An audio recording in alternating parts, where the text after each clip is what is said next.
This is Honza Kourimsky, and you're listening to GMI. Hello and welcome to GMI, the Guitar and Music Institute. This is podcast episode number 41.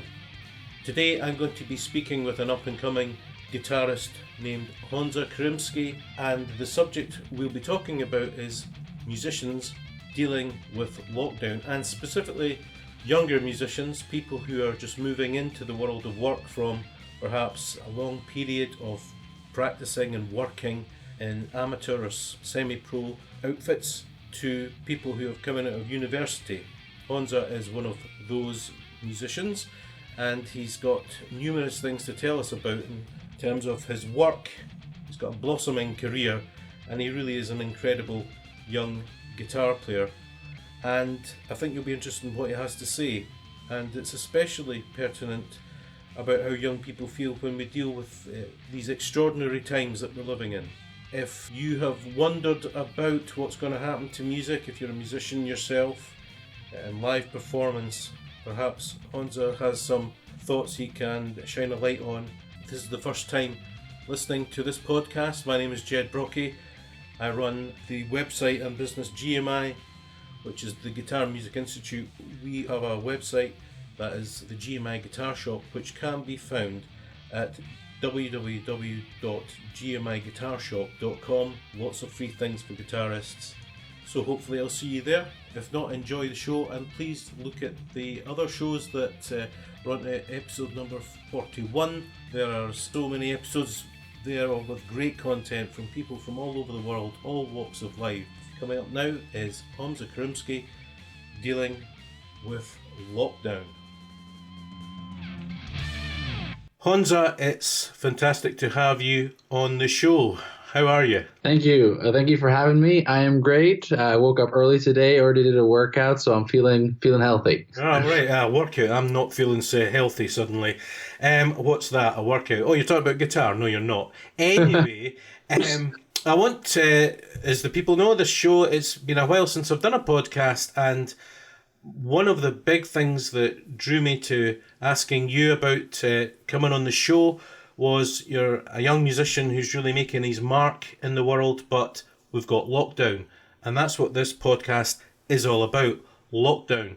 So before we get into a little about who you are and what you've done, generally speaking, as a young musician, how have you been finding lockdown, and is your feelings, whatever they may be, indicative of what most young musicians are feeling, do you think? Well, I guess to the first point first, how have I been finding lockdown? I would say I think everything has its pluses and its minuses.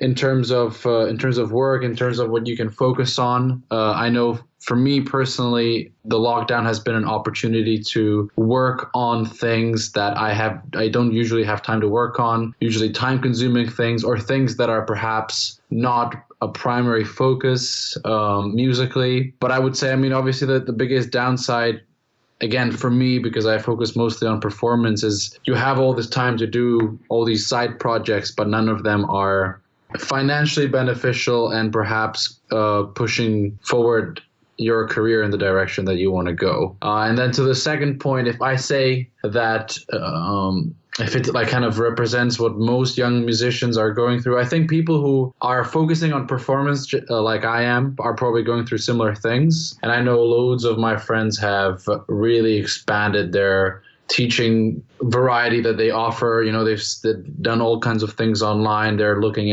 suddenly looking into marketing and all these things, how else you can promote yourself through all using the internet, and obviously that's expanding their skill set as well. So I think that's kind of how I feel most young people in performance are experiencing this. You would say it's perhaps not a completely negative experience that you've been going through? I would say that it is what you make it. And I think that's really kind of important for me at least, thinking about lockdown, is that you can see this as a nuisance that, is preventing you from doing the things you usually like doing or the things you usually used to be doing. But I think, I don't know, you can always get something positive out of a maybe seemingly negative situation. Yeah. Well, as the plane goes down, for example.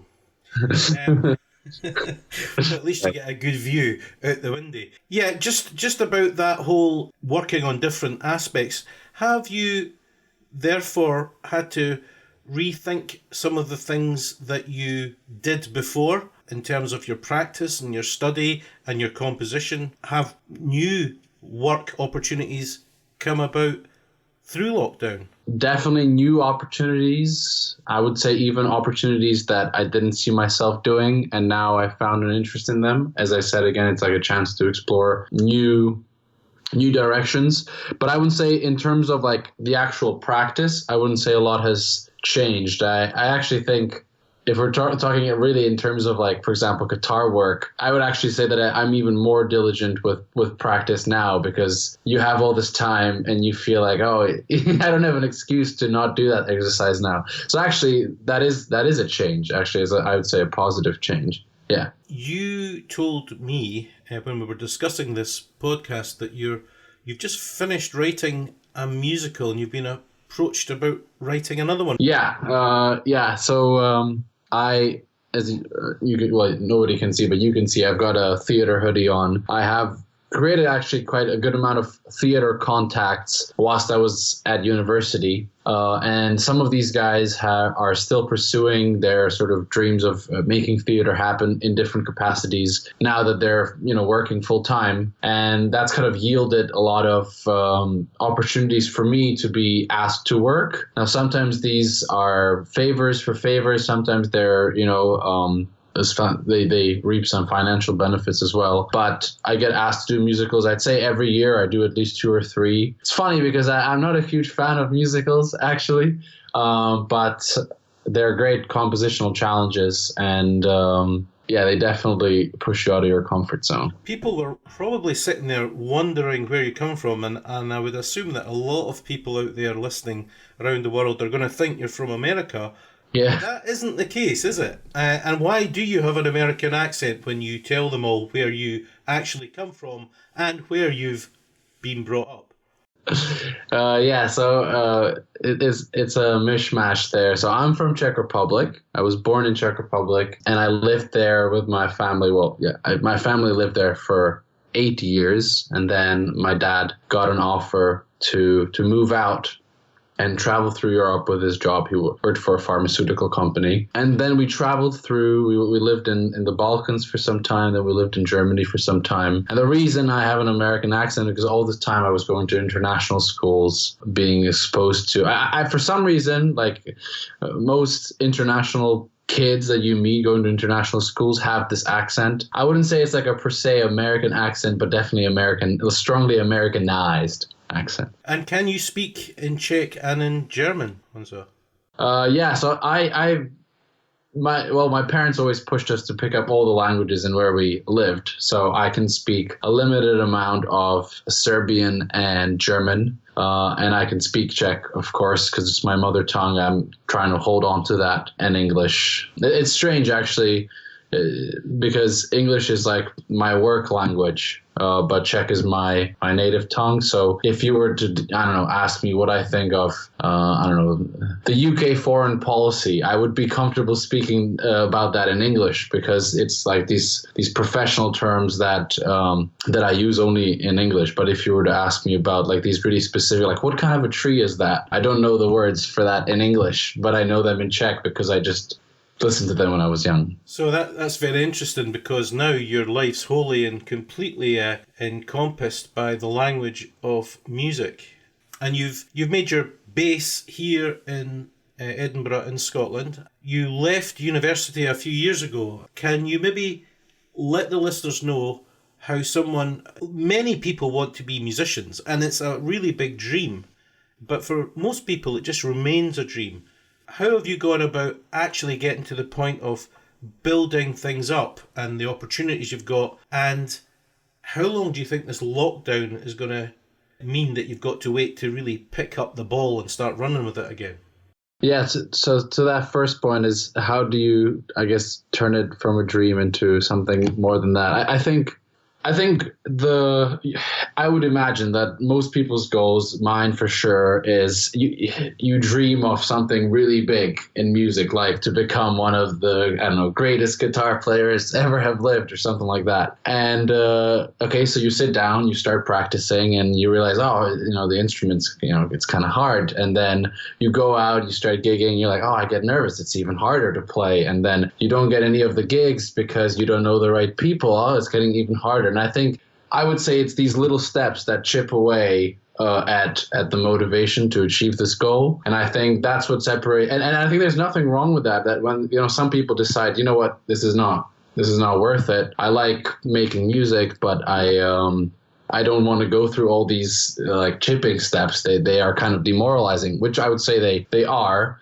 And some people choose to not put themselves through that, and some people do because they want it badly enough. So I would say, going on to that, is how do you turn it from dream into reality? I would say you can't. You have to work with your expectations. If your goal at the start, at the very start, can be to become the greatest guitar player, but you have to see the little steps as big achievements in your career. So, like, again, just for me personally, a year ago, I would have done maybe 2 years ago. Sorry, I would have done like 10 gigs a year. It was like nothing, and then this year, before the COVID thing got on, I was doing like 1 or 2 a week. And nobody knows my name, or very limited amount of people, but that's an achievement. So yeah, I think the goal is to see the value of these little steps that are actually really big steps. They just seem tiny next to the big dream that most people have. It's a difficult one to answer this, but how much does dreams are free? How much does the reality differ from the dream in your experience? I almost don't feel like it's different. I feel like when the dream, like, it doesn't see the little tiny details that, the tiny steps that are in between that you need to take. So I feel like, I think the dream stays the same, but what's different is that you don't see the tiny little things you have to go through in order to achieve it. And that's what makes it seem like, oh, it's actually unachievable or something like that. So like when I started playing guitar, I didn't think that I would have to think about building my own website and marketing. All these things, they seem so separate. That's definitely something that's new for musicians over the last 15, 20 years, where they've actually got to do so many different things and have so many different skills. And there's always the danger, I suppose, of us spreading ourselves too thinly. Yeah, no, I would definitely agree with that. I think it's really good that it's being integrated, for example, into formal music education. I think there should be more of that. Just again, relating it to me, I play a little bit of guitar, then I have to practice my singing, then my composing, then do all the marketing, then do some teaching. And you're kind of balancing between, having enough money so you can pursue your dream, but then your dream doesn't like give you any money, and it's kind of demoralizing because you have to go through these chipping steps that I described. And I think, again, going back to that first thing I pointed out, I don't think there's anything bad with that. I think you just have to see, like, do I want it, enough to be willing to go through these steps? And I think, in a way, maybe this is not a popular opinion, but I think it's almost fair, because if it was easy, then when you would achieve that big dream, it would not mean as much, So yes, of course, it's annoying that like you're trying so hard and nobody's listening to you, and you're practicing so hard and nobody cares. But if you would, learn a couple of scales and chords, and then people would be like, here, go on this big stage and become a big name, it would feel empty, I think. Yeah, well, hopefully some people are listening. I certainly am.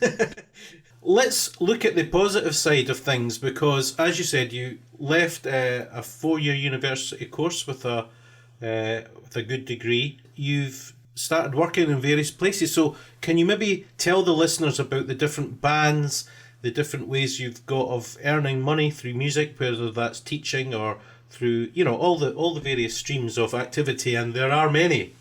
Yeah. I would love to. And I would like to say, before I, say this, is like, yes, we were talking about all these, hard points, but there are actually many opportunities that musicians can stay alive. So that's a good thing. My journey was I became part of a wedding band whilst I was still at uni.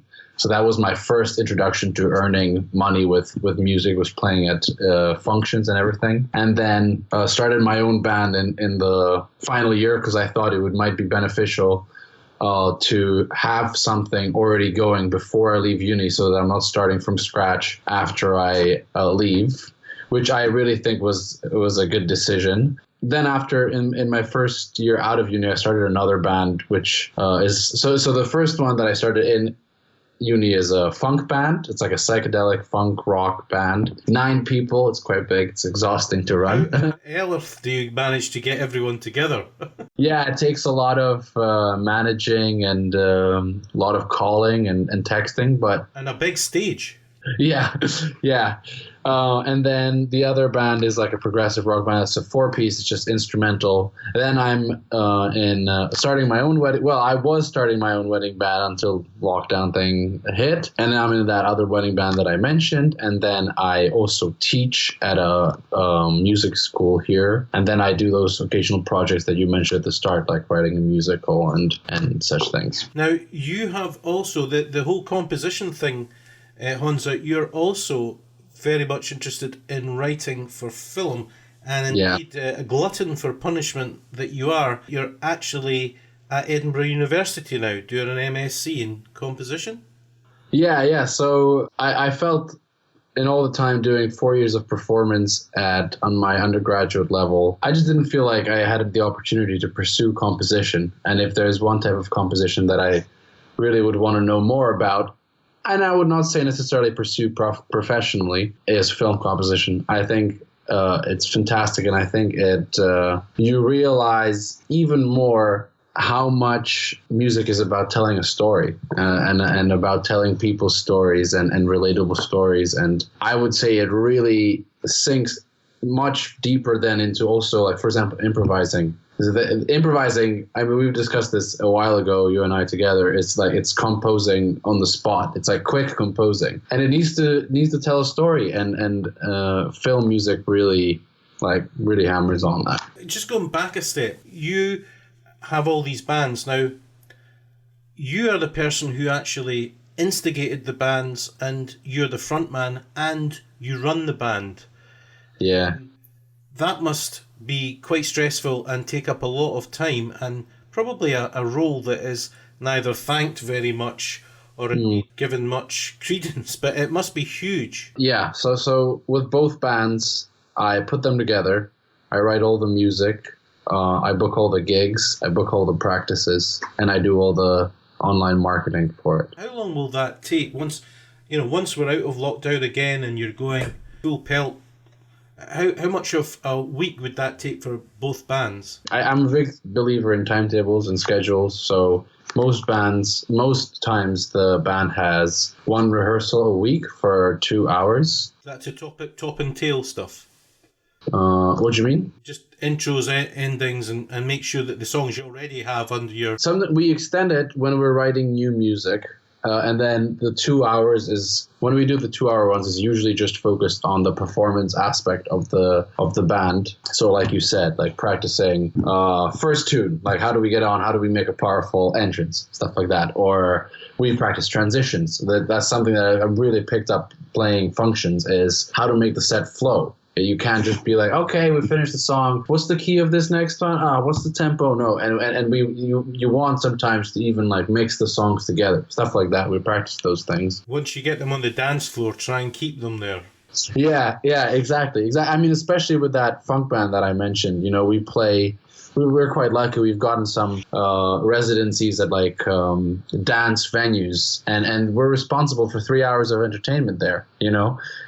From 12 to 3 a.m. So it's like, it's a lot, and there's loads of people there. It's super warm and super sweaty, and it has the potential to be really good or the potential to be really bad. So we practice once a week, and with each band, and especially with that funk band, we do gigs every 2 weeks or so. And with the lockdown, have you felt that some people's priorities are changing, or they've got a different outlook in life?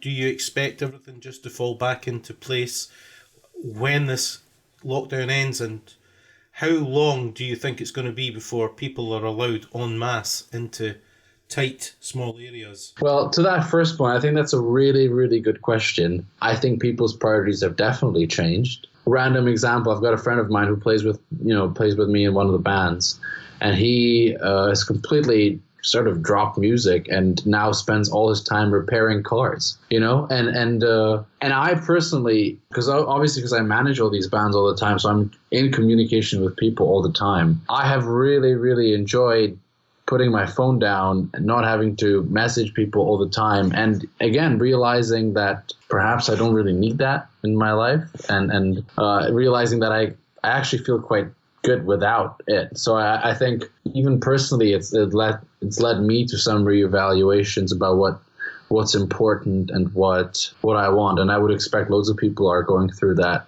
Again, just speaking from experience, I know we have like a big chat for that funk band where we constantly communicate with, when's the next gig, blah, blah, blah, when's rehearsal. I've been in touch with some people from the band since lockdown, but not all of them. Perhaps it shows, who I feel connected with and who I should be making music with, and who perhaps, not in any bad way, but perhaps we don't really have a connection and we're connected through consequence rather than choice. It's funny that, I've got 30 years of playing with people, and actually the only time we ever see each other, even although we have a great time when we're there, would be when we're on a gig.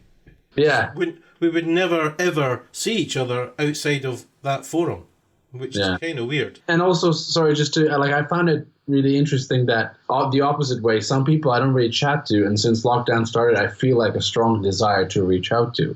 So I feel like it works both ways in that way, that some people you're like, oh, you realize that the connection perhaps is not that it's not there, but it's set in a different context, like a professional context. And some people, like especially old time friends, that I don't ever have time to talk to, suddenly realize, oh, maybe there's a lot of value there that's kind of being dismissed because of the whole constant running around. Yes, so can we take it that you're seriously considering a solo guitar set?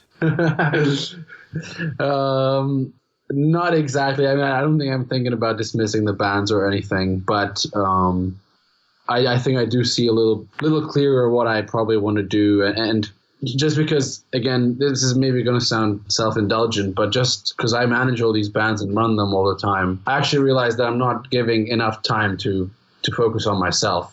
And I think that's why I've enjoyed really working out and practicing a lot more guitar.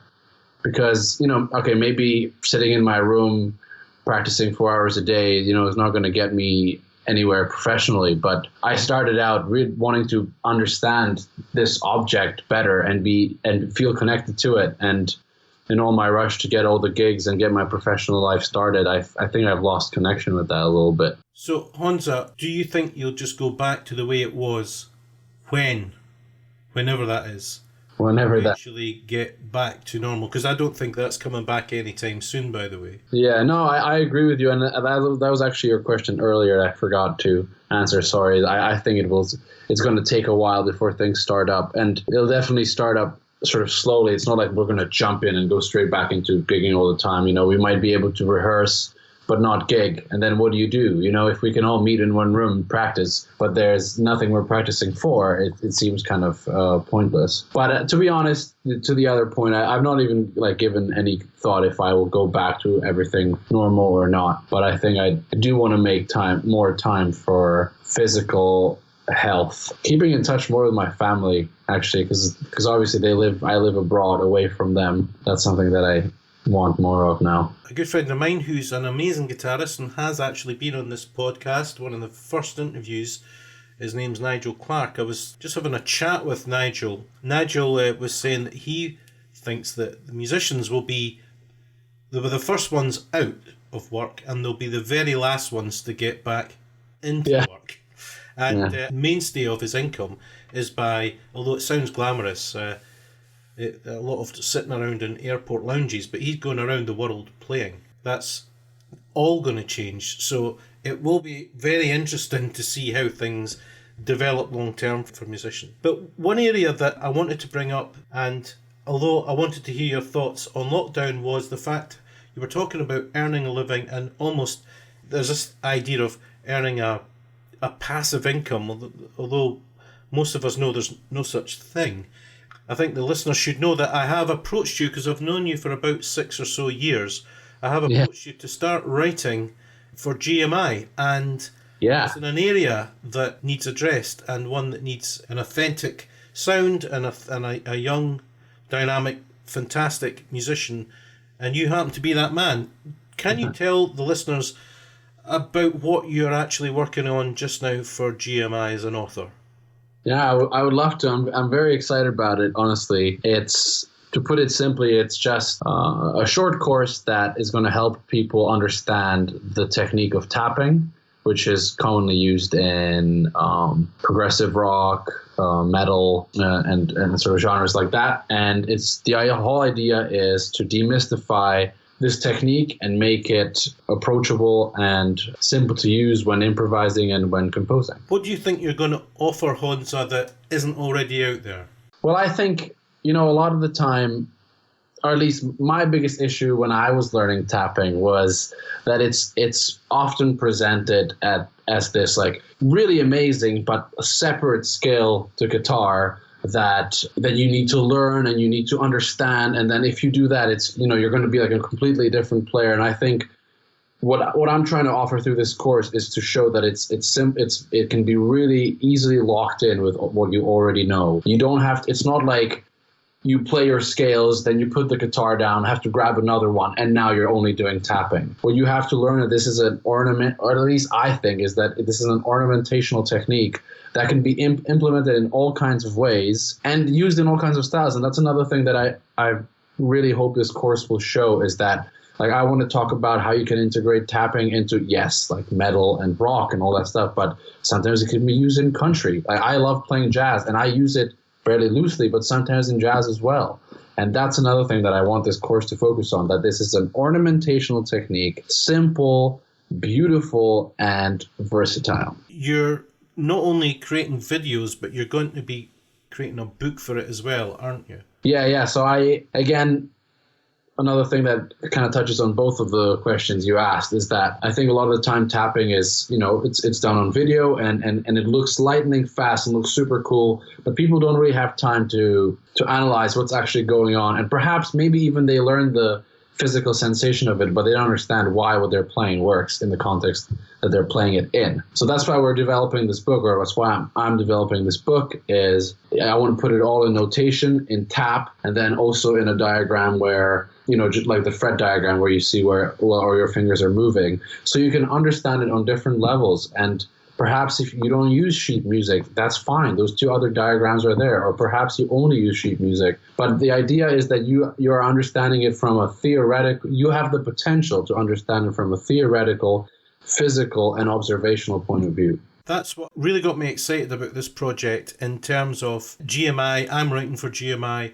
We have Jamie Akers, who's also on a podcast a while back, who does Renaissance music and classical guitar, and the books that he's brought out, one of which was the Theorbo, and we've got a wonderful video of Jamie talking about the Theorbo, which is on the GMI Guitar Music Institute YouTube channel if you want to have a check out of that. It's amazing. But now this sort of third leg of the stool, so to speak, with Honza, you addressing rock and pop. The important thing just to stress here is that if you can't read music, you'll still be able to use this book and use these videos. Yeah, 100%. And I think, that's why the videos are there. I mean, I'm a huge fan and supporter of learning through video. But over time, and especially like focusing when I'm becoming more serious about guitar, I've learned the huge value of having something physical before you that can be. And you don't have to use the videos all the time. You don't have to use the book all the time. The idea is that you have these tools that are complementary to each other, and they can help you achieve like a full understanding of it. This is what I mean. People usually see tapping, and I feel like it's a really sort of interesting tool that you want to learn quickly. And there's nothing wrong with that, but there's one thing being able to play a lick in one place of the guitar, and that's it. But what I'm hoping to do with this book is that you understand how it works, why it works, and how it can be reapplied. And when you see, I'm great guitarists like Guthrie Govan, Steve Vai, Joe Satriani, to name just a few. These guys, they fly around the guitar neck because they're so free with their technique, and tapping takes them where they want. And have you found it's challenged your own technique just going through some of these things? No, yeah, hugely. Because obviously I'm putting all the exercises together, and I thought I know how to tap, and then I'm developing all these exercises which I figured would be useful for somebody to learn this in a wholesome way. And I found gaps in my knowledge, and that's great, very encouraging, and also I think a good sign that we're working towards creating a course that does actually help you create like a really strong base. Now we are looking around a November launch of this course and book. Yeah. Well, that's definitely something for people to look out for. Now, I just wanted to chat a little about future work. You're also got a new musical that you're working on for someone in the Czech Republic? Yeah. It's a bit of a strange one. It's more of kind of like a favor through a family friend. But they are a theater company that has been hit by COVID as well. And they had to put the show off. And then amongst all of it, I heard that the guy who wrote the music originally decided that the music is actually, really good, and he wants to copyright it and use it somewhere else. So, a bit of extra drama there. So they've got, they had it all ready to go. Then the guy runs off with the copyright, and then COVID comes. So the whole show came crumbling down. And I'm currently writing the songs using his songs as kind of like inspiration for it. So are they asking you to pastiche his songs? I wouldn't say, yeah, I suppose, yes. Yeah. So you got to be careful. 5 notes and all that. Yeah. No, I think, how it is, like you work towards a product or whatever, and then you see it all done, and that's your defined way, the way you see like, okay, that works. And then when somebody offers you a different solution, even though it might be a good one, it's sometimes hard to unhear what you heard, How long is it going to take to put this together, and is there any time limit on this, Honza? I think they won't know when the actual musical's going to be presented, do they? Yeah, so we have a provisional deadline for September, and I think, I'm really hoping to get it done, at least in its first form, by the end of June or start of July. But musicals are tricky. Some songs, I'm really experiencing that with this. It's something just doesn't. It all sounds like a song, and yet it's because obviously it's not just about writing really good music. It needs to tell the story, just like the film music. It needs to tell the story that's being told in the script, and you can just feel it out of a song when it's just doesn't sit right, And because I've been thrown into this so last minute, and the guys already have this preconceived version of what the music should be, I'm finding it really hard to navigate through this and write something that they want, but also something that I consider good. It sounds like a little bit the Alex North score for the film. Was it 2001? It came out in the 70s or something. Anyway, they actually had temp music. Oh yeah, I know this. Is it Strauss? Anyway, they basically got so used to it that they dumped his score just before the film was released. They didn't even tell Alex, who turned up for the screening, to find out that his music wasn't on it. Jed, I think it's Planet of the Apes that it happened with. Was it? I think it's Planet of the Apes. Alex North was definitely the composer. Maybe people out there around the globe can put me right on that one, but I'll be straight on to Google after this podcast. He wasn't told, I remember. Can you imagine? This guy pours his... I cannot imagine. That just shows you how awful it is. But that's the trouble with temp tracks and preconceived musical ideas. So you have my sympathy. It's been really great chatting with you. I just wanted to know, do you have any advice for young musicians starting out who, with this lockdown, it's unprecedented in our lifetimes, anyone who's alive has never had to go through this. So we're all kind of making it up as we go along. Some people perhaps are struggling more than others. What would your advice, Honza, be to young people around the world who are musicians and not actually getting to do and meet their friends, etc.? I would say that definitely in terms of music, I would advise that this is the greatest time you have to pursue things and options that you don't usually have time to do. So if there's something, you've been wanting to open that drop two book for ages and drop two chords for ages and you haven't because it looks intimidating, now's the time to do it. If, you've been wanting to build your own website, but it looks so intimidating because of all the random things you have to, now's the time to do it. And I think in terms of advice for young musicians in general, just from speaking from my own experience, I would say just patience and endurance, because and like I said at the start, celebrate the little things. When you get your first gig and 5 people show up, that's a good thing. You got the gig. Some people came to see you. That is already more than you had a day ago. I mean, I remember watching a great interview with Herbie Hancock, and then he talks about the fact that getting better at music it's not like a race. It's not like you have to achieve one thing. The idea is that you just want to be better tomorrow than you are today. So if yesterday you didn't have a gig and today you're going to the gig, you are better. That's all you need. So I would say that's my main advice. Well, I think that was tremendously uplifting. Honza, thanks very much for taking part in this podcast. Good luck with the rest of lockdown, even though Scotland's slowly coming out of it. Other places have. I think the Czech Republic has already, hasn't it? Czech Republic's doing better, yeah. Yeah. So Honza, thanks very much.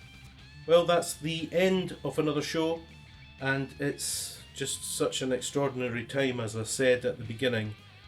How do we come out of this? What's going to happen next? No one really knows, but listening to what Honza had to say, I'm confident that the young people, as always, will rise to the challenge and find ways of expressing themselves, ways of making a living, and I'm certainly looking forward to seeing the course and book that Honza has or is preparing for GMI. So what is your experience of lockdown? Have you found this a good time? You're a musician? Is it helping you do all the things you've been putting off? Or has it just been a time of sadness because you just love to play live and you've not been getting that opportunity, and perhaps your entire living is made out of pure performance? We'd love to hear what you've got to say. Finally, please share this podcast. The numbers, as I've mentioned in the last one, although I don't regularly record, the numbers just keep going up, which is kind of odd but very encouraging, and it helps me endeavour to make the time to talk to other people wherever they are, wherever I think there'll be something of interest to you, the listener. So please share. Anyway, from me, Ged Brockie, stay safe in this time, and until I speak to you again, bye for now.